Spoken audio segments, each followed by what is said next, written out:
भैंसावता के पास बड़ा सड़क हादसा तब हुआ जब सूरतगढ़ से कानपुर जा रही निजी स्लीपर बस पलट गई। इससे 2 की मौत हो गई है, वहीं 30 लोग घायल भी हो गए हैं। घटना के बाद ग्रामीणों ने बस में सवार फंसे लोगों को बाहर निकाला और सूचना मिलने पर ही मौके पर पहुंची पुलिस घायलों को अस्पताल पहुंचाया गया। और घटना देर रात की बताई जा रही है। 3 में से 10 की हालत गंभीर बनी हुई है और जिसके बाद घायलों को ही जिला अस्पताल में रेफर किया गया है।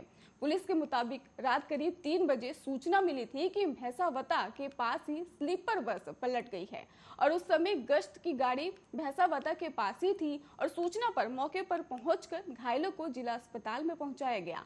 इस हादसे के एक महिला और एक बच्चे की मौत बताई जा रही है और बस में सवार यात्री ने बताया कि सभी सवार सूरतगढ़ में ही ईंट भट्टों पर काम करने वाले थे और अपने गांव जा रहे थे।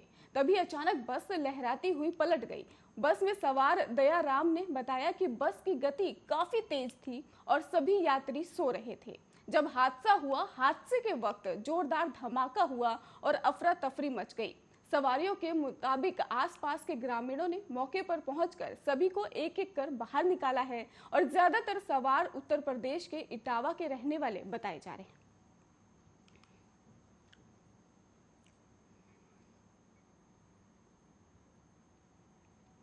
साल 1971 के युद्ध में पाकिस्तान को हराने के बाद से हर साल विजय दिवस मनाया जाता है और आज विजय दिवस की 50वीं वर्षगांठ है। और इस मौके पर प्रदेश के स्वास्थ्य मंत्री डॉक्टर धन सिंह रावत ने पूर्व सैनिकों को याद करते हुए एजेंसी चौक में मौजूद शहीद स्मारक पर शहीदों को श्रद्धांजलि अर्पित की। और इस मौके पर उपस्थित सभी गणमान्य व्यक्तियों ने भी शहीदों को फूल, चक्र और पुष्पांजलि अर्पित करते हुए वीर शहीदों को याद किया है।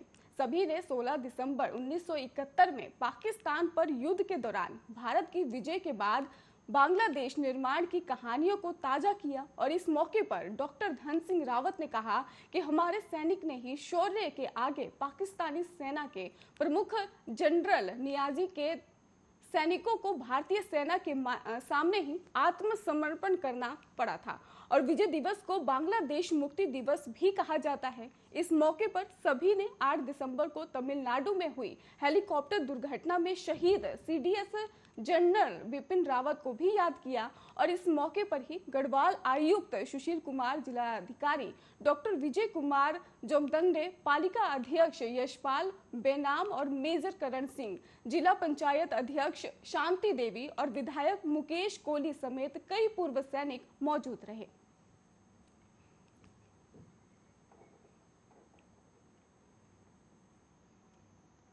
रिलायंस जियो की ओर से हाल ही में अपने सभी प्लान पर बढ़ोतरी की गई थी, लेकिन अब रिलायंस जियो ने अपने यूजर्स के लिए ₹1 का सस्ता कर दिया है, प्लान लॉन्च कर दिया है। आपको बता दें कि इस प्लान में 30 दिन की वैधता की जा रही है और इस प्लान को माई जियो ऐप या जियो के आधिकारिक वेबसाइट पर खरीदा जा सकता है।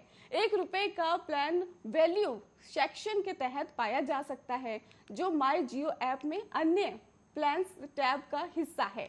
जियो के इस प्लान में 30 दिन की वैधता दी जा रही है और इसमें 100 MB इंटरनेट डाटा दिया गया है।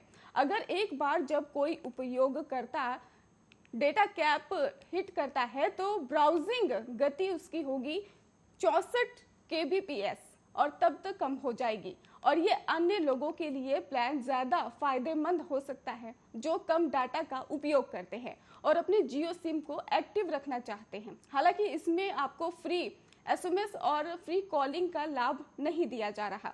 और इस प्लान में जियो यूजर्स अतिरिक्त डाटा का भी इस्तेमाल करते हैं। अगर वे 10 बार रिचार्ज करवाते हैं तो उन्हें ₹10 में 1 GB डाटा लाभ होगा। और इसके साथ ही जो वर्तमान में ₹15 में मिल रहा है, वही अगर आप 20 बार रिचार्ज करते हैं तो आपको 2 GB डाटा दिया जाएगा।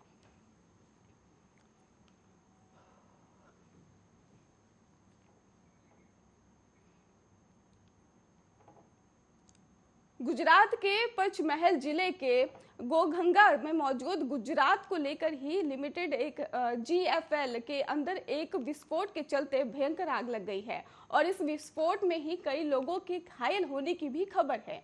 जिले के पुलिस अधिकारियों ने गुरुवार सुबह ही करीब 10 बजे ही एक विस्फोट की पुष्टि की है। पुलिस ने इसको लेकर जानकारी दी कि विस्फोट की आवाज कई किलोमीटर दूर तक सुनाई दी। बता दें आपको कि इस हादसे को लेकर सामने आए वीडियो में आसमान की तरफ धुएं का गुब्बार दिखाई दिया और इस गुब्बार में आग की लपटें भी ऊपर की तरफ जाती हुई दिखाई दी। आग लगने की वजह से आशंका जताई जा रही है कि इसमें कई लोगों की जान जा सकती है। बता दें, आग पर काबू पाने के लिए मौके पर हलोल, कलोल और गोधरा में निजी कंपनियों सहित जिले भर में दमकल की गाड़ियां मौके पर पहुंची।